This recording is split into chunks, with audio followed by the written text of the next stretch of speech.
Bonsoir tout le monde. Bonsoir. Good evening, everybody. Welcome to another episode of Selection Nacional with your co-host, Derek Etienne. And I'm Daryl Etienne. And as always, we're excited to talk to you about all things concerning the Haitian national team.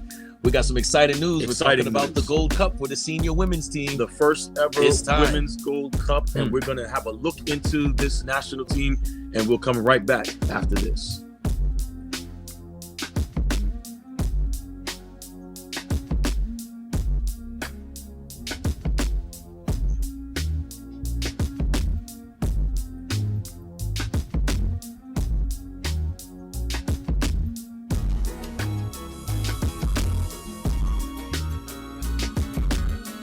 And welcome back to Selection Nacional. We are here discussing a look into this 2024 national selection for the Women's World Cup. This is an awesome team that has done so many great achievements and accomplishments over the years.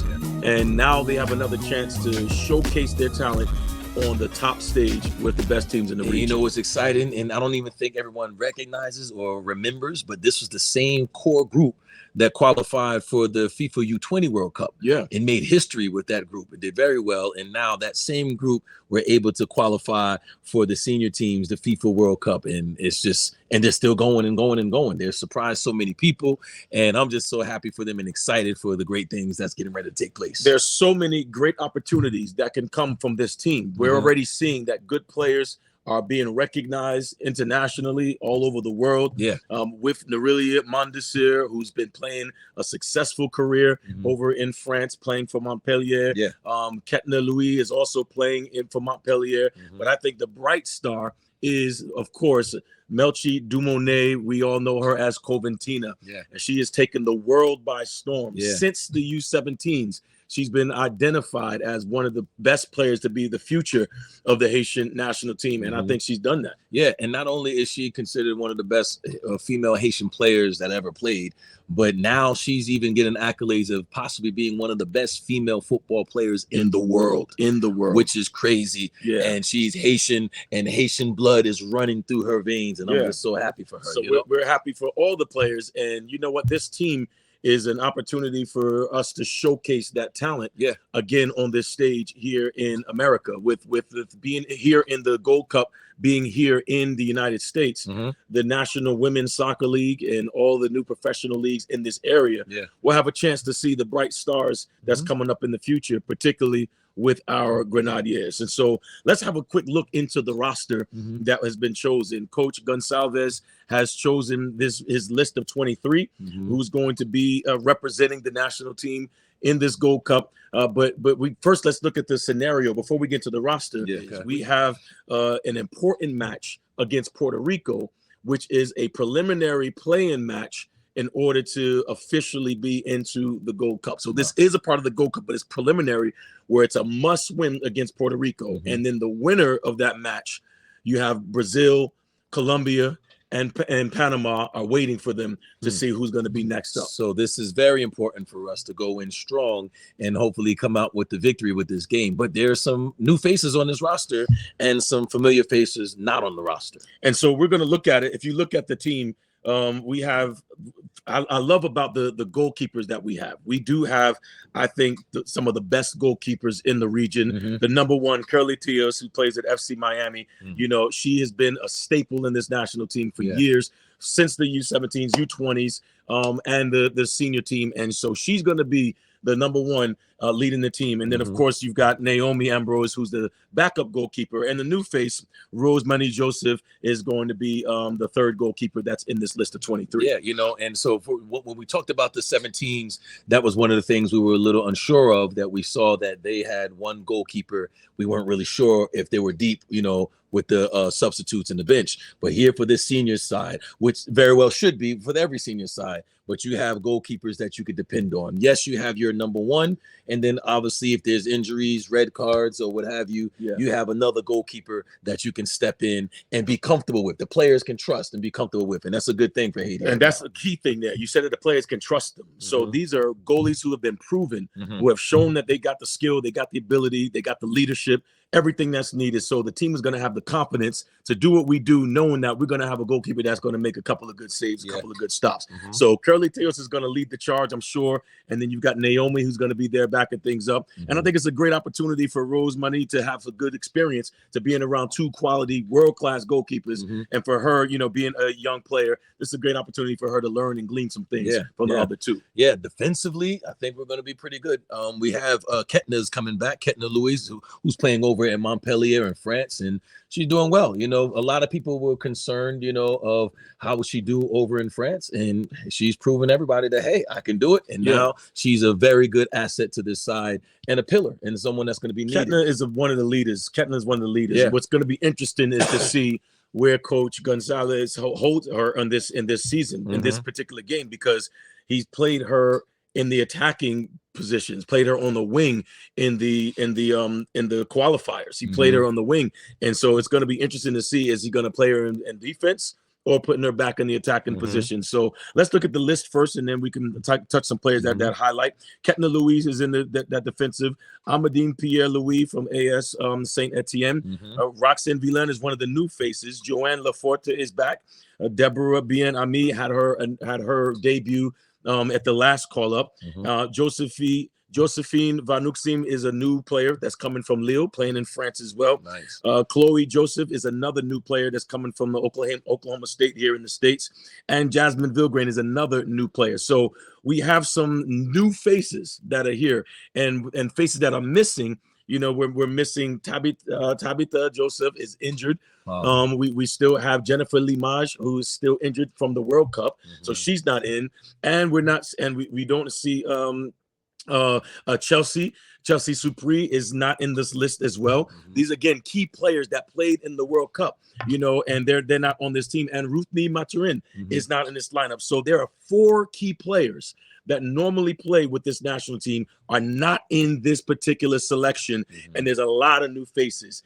So that could be good to have some new faces, fresh blood, new quality, but then that can also be a challenge because, you know, we don't know who's actually going to be the starting defense. But then when you look at the level that they're playing, I mean, you just mentioned Jasmine Vilgrain from Lyon. She's playing in Lyon in France. Yeah. You know, she's training at one of the highest levels. So I'm expecting her to come in, you know. So the new faces that are coming in, Chloe's playing at Oklahoma State University. So she's getting quality training. She's getting, you know, just coming off their season at the end of the season. So I think that, you know, the new blood that's coming in have experience. And so they just haven't had the experience with the national team per se, but they've have experience in playing football. They have proper coaching. They've been ready. They're ready to go. And this is their moment. They're probably hungry and ready to prove themselves. But you and I know that the national team is a different animal. True. And so now you got players that are coming from all different places now have to come together and try to find their place, find their niche, find their strength, and find that chemistry. So it's going to be interesting to see how the new players fit in.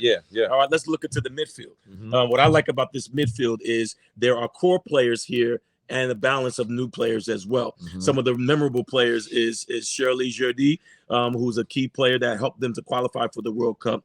We have Maudline Moril, who can also play in the back if needed. And then you have Diana Pierre, who's also has emerged as one of the young players that has now established herself and had a great stint in the World Cup. You know, of course, you know, I got my daughter, Danielle Etienne, is back 100%, and she is firing on all cylinders. And so she's going to be there playing in that midfield. And then the new faces, you got Corinne Villain, and you've got Anissa Ibrahim. And so you got a balance of experience, and then you got some new players. But we're missing Coventina in the midfield. So what do you think about this particular midfield lineup? I think that it's going to be interesting, and I'm using the word interesting because, again, you have some older faces, some new faces, but the older faces have the experience, you know, and they're able to show the next generation what it is to compete, what it is to connect, what it is to attack, what it is to defend. I think the key players that are there are like Danielle. She's one of those players. I'm not just saying this because she's your daughter, but she's one of those players that can keep the ball. One of those players that will do the dirty work in the midfield, fight and ball win. Another player that is okay and comfortable on the ball, but getting the ball from the back line and linking with the forward line. So with that type of experience, you know, and who else is going to be playing in midfield with her? Shirley Jurdy. She was one of the mainstays in the World Cup. So those two players who've been around since, for the last 5-7 years, anchoring that midfield and then discipling and mentoring the younger players coming up who are hungry. Yeah. They have experience at their level, but now they can be gleaned and hold their hands and really get them up to speed. I think there's going to be good. Now, you cannot replace a Coventina. Yeah. There is no replacing Coventina. I mean, she's the one of the best, probably the best player in the world as we speak. Yeah. However, there's been times, in my personal opinion, that I feel that she feels that she has to do everything on her back, and she's dropping in the midfield. She's going forward to the wing, and she roams, and that's her game. But sometimes I feel she's overworked and overused. Here, it seems like the workload will be spread. You know what I mean? Yeah. And we'll have that balance, and then we'll have the energy to do whatever it is we need to do up top. So it's going to be interesting to see how we adjust without Coventina, because she's a player that can make something out of nothing. She's a player that's dominant as a physical presence, and then her attacking ability and her finishing and shooting is just second to none. Yeah. So we're going to miss that. Yeah. But my key is who in that midfield is going to step up and actually lead this group. Well, that's what's going to be the important piece, is because if you think about it, in the qualifying matches playing in the Nations League, we played against Costa Rica without Coventina and won 1-0.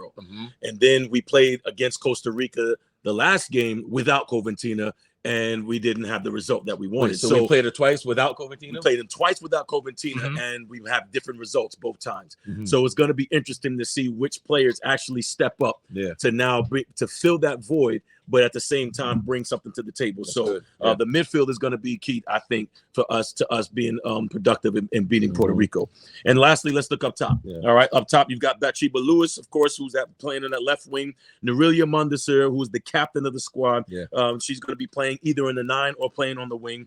Darlena Joseph is one of the young players that we've seen arise and emerge, and she should be able to step in. Swedensky Joseph, she's came into the national team right during the World Cup, and she still has an opportunity to put her stamp on this team, and so we'll see. The new players is Chelsea Dumont and Lori Ann Moyes. So we've got some experience up front that score some goals. We're missing Rose Lord Borgella, and which was interesting because she's the leading goal scorer during this Gold Cup qualifier, but at the same time, she just didn't make this roster. Coach didn't bring her in. So I don't know if it was injury or what, but she is not. And last game she played center back. She did, and she played in center back. Now I do know that she did get a red card after the Costa Rica game. The last Costa Rica game, she got a red card for dissent, so she would not have been able to play in this game anyway. Right. But I'm just wondering the decision for her to not be called into the Gold Cup roster. Providing if we beat Puerto Rico, we got 3 big games ahead of us. Right. She's not even in this roster. So, and I thought she did well when she played defense. Yeah. To be honest with you, a lot of people are saying that she's better as a defender than she is as an attacker. And the leading goal scorer as an attacker, but better as a defender. Right. So she did have a very important presence playing in that defense. And so we're going to miss her presence and her being a handful, whether she was up front or in the back. We're going to miss her presence in this team, but I think we do have some attacking players that can put the ball in the back of the net. I think that the main thing for me is just seeing which players are going to rise to this occasion. So what do you think then? Who do you think should be the players that rises in the front line? I think clearly it's got to be players in the front line. Is definitely what Nerelia has to step up. She's going to have to show. She has the quality. She has the mentality. For me, I've seen some great moments, and then I've seen some, where is she? Feed her. So it's not always her fault. Yeah, she doesn't get fed enough. But I believe that if our midfield can feed her, just maybe take away some of her defensive responsibilities, just have the energy to get the ball and do what you do. Yeah. So we do the dirty work and defend, feed her, and let her run at players. That's going to be key for us. If she's going to be taking players on and sliding players in, we need a center forward that's willing to score goals. Yeah. We need someone to bang goals in, whether they're tap-ins, aerial balls, just being a pest up front, and then, but for me, the midfield is going to be key. This midfield is going to have to keep possession. They're going to have to create. They're going to have to show their quality, and then they're going to have to score goals as well. That's the game of football. Midfield score too. They create as well. So this is going to be a side that I believe if Danielle steps up if she's going to be a player that's going to have to show her quality at this stage, I know she's coming back and everyone's, excited to see her back on the field. They haven't seen what we've seen. We saw her over the winter. We've been training with her and she's ready to go. I just think she has to now take a leadership role. She's always been a supporting cast, but I believe if she takes that turn and comes more into a leadership role and take the responsibility, I think that's going to help this team. And then, of course, Shirley Judy, she has to have a good game. If Judy and Danny plays well and feeds our front line, we're going to create a lot of chances and we're going to be in this conversation. I agree. I think in that midfield, as you mentioned, for me, the midfield three that I would go with would be Diana as a 6, with Danielle as an 8, and Shirley playing in the 10. And I think that, and because they have the ability to rotate and similar to how they did prior to when it was Danny, Shirley, and Coventina, they can rotate and you never lose the balance in that midfield. But Diana Pierre has the tendency to stay home, to be that anchor playing in the 6, which means that would give freedom for Danny and Shirley to now step up and try to do that work to compensate for the lacking of Coventina. So I think the midfield three, these are quality midfielders. We talked about with the U17s that the midfield did not do well with keeping the ball and creating chances. I think we got a midfield here that can create chances. And then when you add in the Anissa and Corinne, these younger players that can bring some fresh legs, I think you're going to see that we've got some dynamics in there that can take that I don't know if Puerto Rico can match our midfield. And I was going to say now our bench looks like it's going to be pretty strong. We have some depth. We have experience. Again, we have some youth and experience. But the youth's experience is still a certain level, so we know that the quality is there. That's key, so having quality, but then being able to change mentally at this realm, it's an adjustment. That's going to be the adjustment. But at least the quality's there. Can you imagine having mediocre quality and then you're in this realm with the senior team trying to compete with the best of the world? It's you're thrown to the wolves. But I think we have quality. So that's why I'm excited about this group. The quality's there, man. So I think Gonçalves has done a good job of trying to enhance the team. So it's not like they're just bringing any type of players here. They're trying to make this team that made it to the FIFA World Cup. They're trying to make that team better. So they're really looking at players that have some experience playing at high levels, playing quality ball, and it should enhance the team. But the test is this Saturday against Puerto Rico. And so Puerto Rico is a good side. We know the Puerto Rican the national team, the men and women have improved drastically. And so this is going to be a game. The last time we played against Puerto Rico, it was a 2-1 win where Coventina scored a game-winning goal. So we're going to need us to come with the right mentality that it's win or go home. That if we don't win this game, we're not in the Gold Cup. So we have to put our best foot forward, and it's going to be interesting that during this camp to see who Gonçalves chooses as his 11. From what I'm hearing, they don't have the starting 11 yet, and the players are competing and fighting to try to see who's going to be that starting 11, and this is going to be the team that leads us to the Gold Cup because there are quality teams waiting for us. Brazil, Colombia, and Panama. Are waiting for us to see, are we going to make it? And so for me, it'll be a tragedy if we don't qualify, if we do not advance, if we do not beat Puerto Rico, it'll be a major disappointment to this national team, and it'll set us back for us to not make it to this tournament. What is the message that you feel that the coaching staff, the vein they should be in? What is the message you think they should be saying? The message should be, we have proven to be a World Cup contending team. And so for us to not qualify for the Gold Cup is a failure. We have proven, all right, from again, the core of this team to make it to the U20 World Cup, and the core has now led us to this World Cup, and the goal is to, and we didn't just show up in the World Cup and get killed. We competed in the World Cup against England, against China. These were top 15 ranked teams, and we competed against them, competed against Denmark, and unfortunately fell short. But for our first run, we were there. So for us to be at that level and not qualify for this Gold Cup in this region, to lose to Puerto Rico would be an absolute failure. So the message should be that don't take this team lightly, but we need to go out here and dominate in every area, up front, in the midfield, and our back line has to be solid, that they don't get a sniff at our goal. So the message for me is that we need to impose our experience, our strength, our power, and our speed. We need to overwhelm this Puerto Rican team that they won't know what hit them. But if we play any other way, if we try to sit back and want to do the pretty beautiful tiki-taka or whatever without imposing our strength on this team, then Puerto Rico is the type of team that will sit back and get a counterattack and then park the bus. So we have to come out here strong and show that we are the team that's contending to be one of the top 4 teams in the CONCACAF region. And not only that, we have to have, our quality has to be proven. Okay, we have quality on paper. We have quality on your history. You have quality on your past. You don't think it's proven that we went to the World Cup? No. That's what I'm saying. You have the proud that's been proven, but now it's like you got to now be consistent with the proof. So we got to show and prove now. You can't just focus on the last great thing you did. You know what I mean? That was fine. We did it to the World Cup. I'm still excited about what they did. Yeah. But I'm now looking forward to, all right, but what are we doing now? All right. Yeah. So is that going to be our makeup of what we did in the World Cup and we competed? Or now we're going to show, we get to play against Brazil. We get to play against Colombia. Let's compete against them. Yeah. Now it's so for me, it's the quality now, just like you said, showing, improving, showing up again and being consistent quality, not just a luck. Not just a lucky game, I agree. And we got by the skin of our teeth. But that's why this Puerto Rico game isn't. We can't be playing games.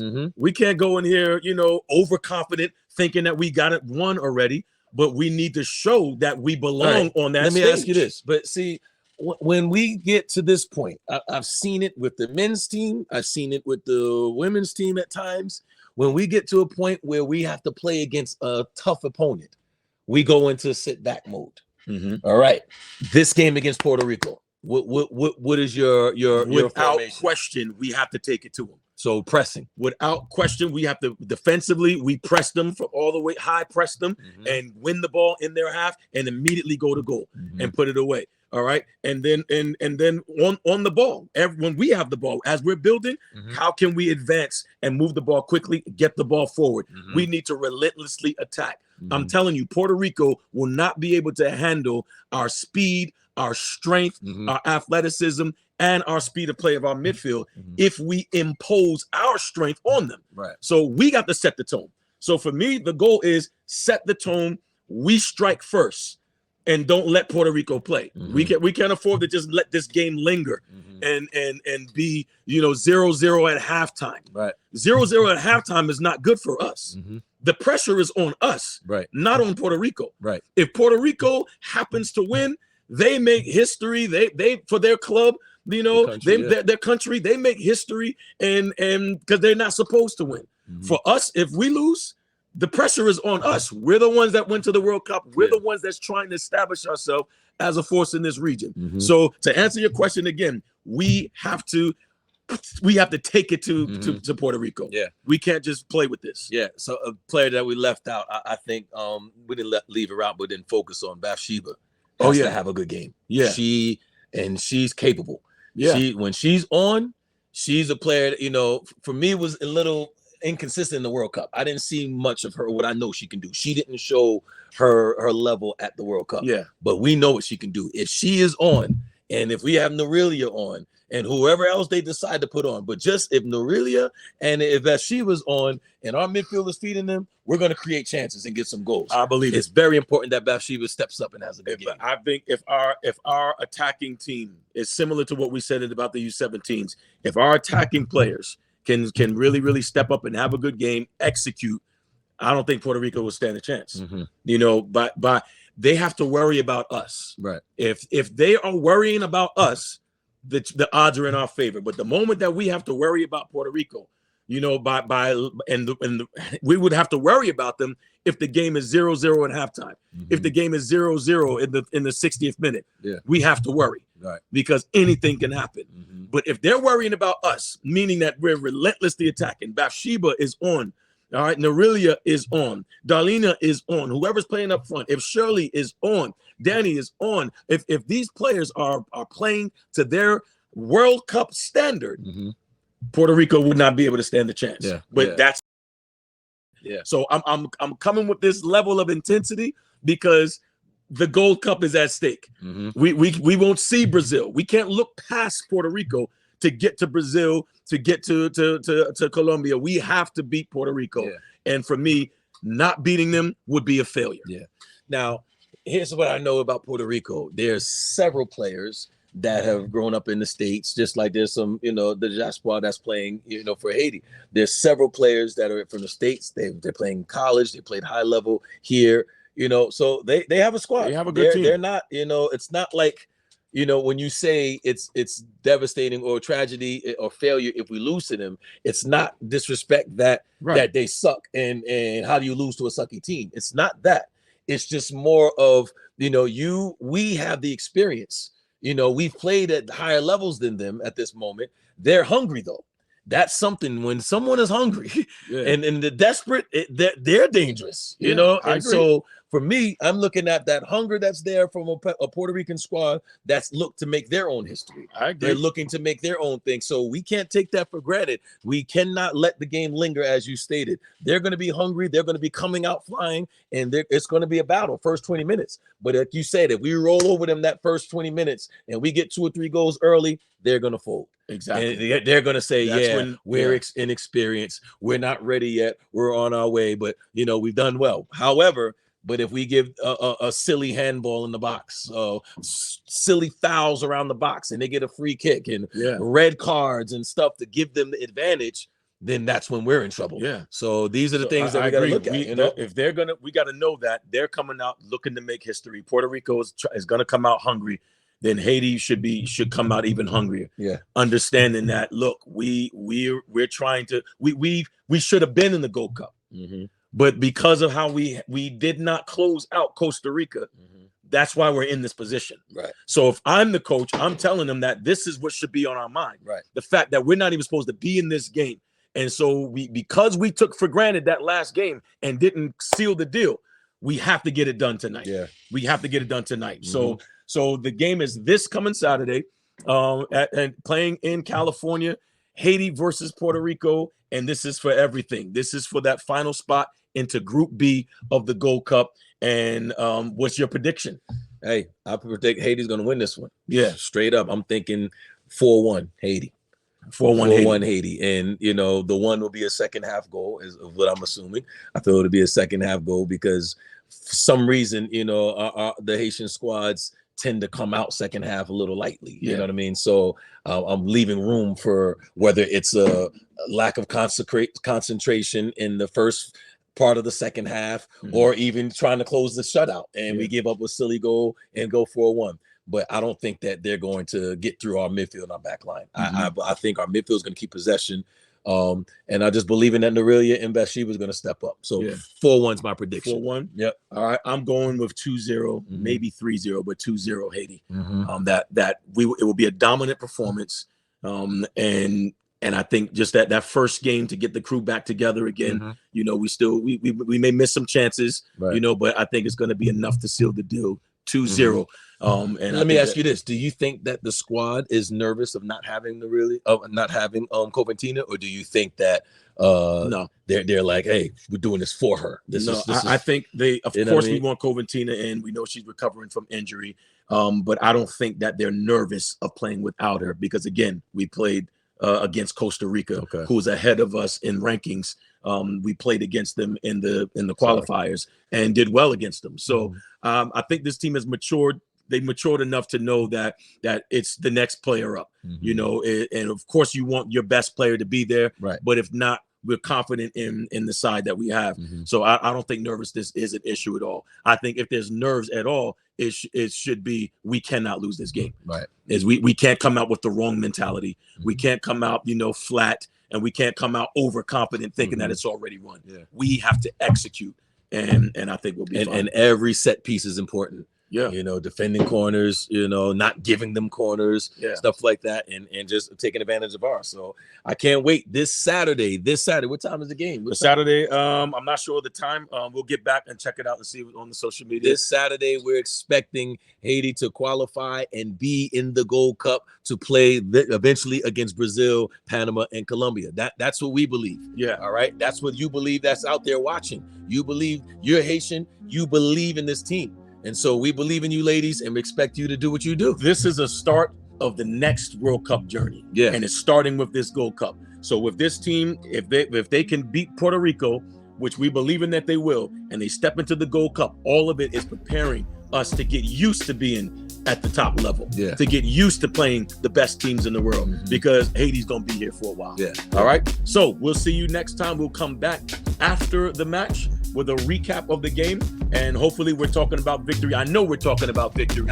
Haiti's going to take care of Puerto Rico, and we'll see you next round in the Gold Cup. So until we meet again, we'll see you next time right here on Selección Nacional Live.